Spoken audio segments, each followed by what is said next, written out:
You'd never guess that the people who pray the most are often the ones fighting the darkest, most silent battles. Because when your life is drenched in prayer, the enemy doesn't go quiet. He goes strategic. You might think that ours on. Your knees would make you immune, but in reality, the more you seek God, the more you become a target. That's why some of the most prayerful people secretly wrestle with doubt so fierce it makes them question if God hears them at all. Their mouths declare faith, but their minds scream, "Why is nothing changing?" It's not because they're weak, it's because persistent prayer invites persistent warfare. In Luke 22:44. Even Jesus prayed with such agony that his sweat was like drops of blood. Do you really think your deep prayers won't stir deep resistance? These are the ones who feel spiritual attacks in their sleep, who intercede for others, but collapse under the weight of their own unspoken pain and still show up with a smile on their face. And here's what nobody tells you. The ones who pray the most are often tempted the most. Not in loud, obvious ways, but in subtle, creeping temptations that disguise themselves as normal frustrations, weariness, or logical reasoning. They're attacked not because they're failing, but because their prayers are working. The enemy fears the sound of a believer who won't stop crying out to God. James 5:16 says the prayer of a righteous person is powerful and effective. So of course, Satan wants to silence that voice. He'll use distractions, delays, disappointments. He'll whisper, "You're not good enough."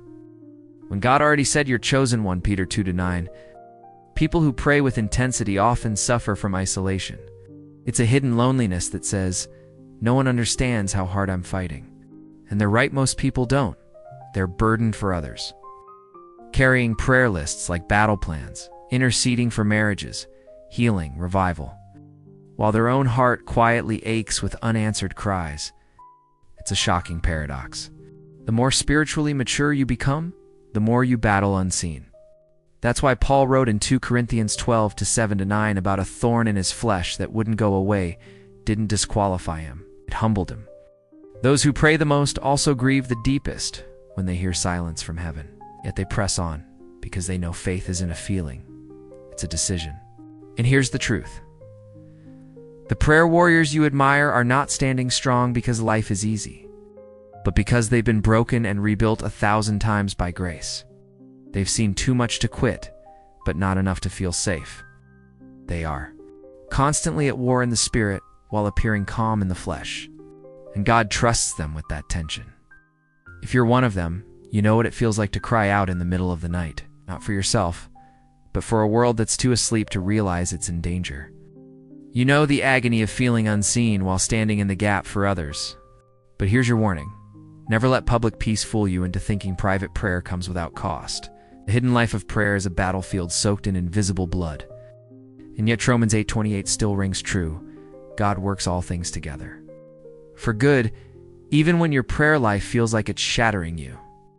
So if you're praying more than ever and feeling attacked more than ever, it's not a coincidence. It's confirmation. You are dangerous to darkness. Keep going. Don't stop. Heaven is listening, hell is trembling, and your breakthrough might be closer than your next breath.